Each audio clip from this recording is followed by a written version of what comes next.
అనంత పద్మనాభ స్వామి దేవాలయం అనగానే మనకు గుర్తు వచ్చేది కేరళ, అక్కడి ప్రకృతి అందాలు.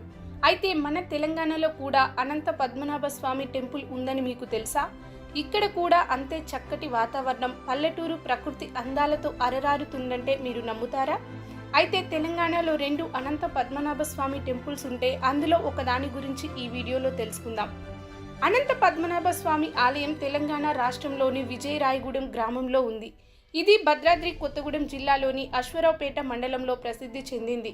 ఈ ఆలయ విశేషమైన చరిత్రతో పాటు అందమైన శిల్పకళకు ప్రాతినిధ్యం వహిస్తుంది.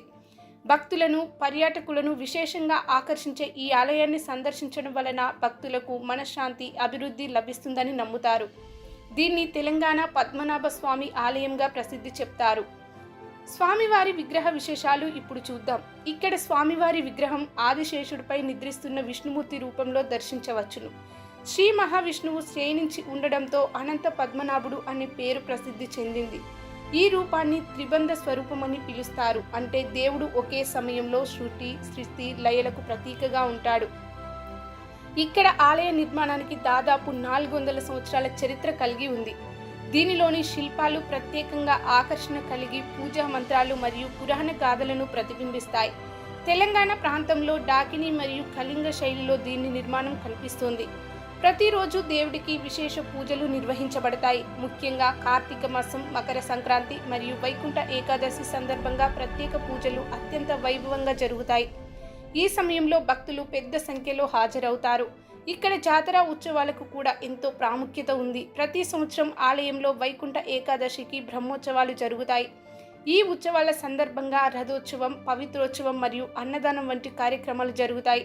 భక్తులు ఈ కాలంలో స్వామివారి కృపను పొందేందుకు విస్తారంగా హాజరవుతారు. విజయవాడకు సమీపంలో ఉండడంతో ఈ ఆలయాన్ని సందర్శించడానికి సులభమైన రవాణా సౌకర్యాలు లభిస్తాయి.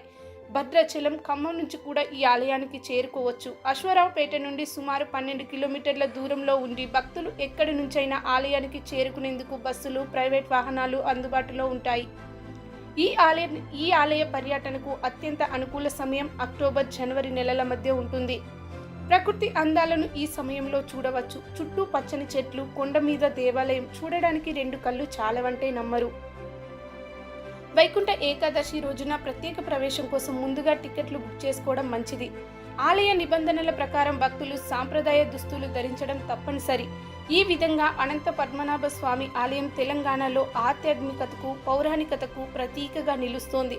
పర్యాటకులు ఈ ఆలయాన్ని సందర్శించడంతో పాటు పక్కనే ఉన్న ఇతర పుణ్యక్షేత్రాలను కూడా చూడవచ్చు. ఈ వీడియోపై మీ అభిప్రాయాన్ని కామెంట్లో చెప్పండి. అలాగే ఇలాంటి ఇంట్రెస్టింగ్ న్యూస్ కోసం ఇప్పుడే ఛానల్ని సబ్స్క్రైబ్ చేయండి.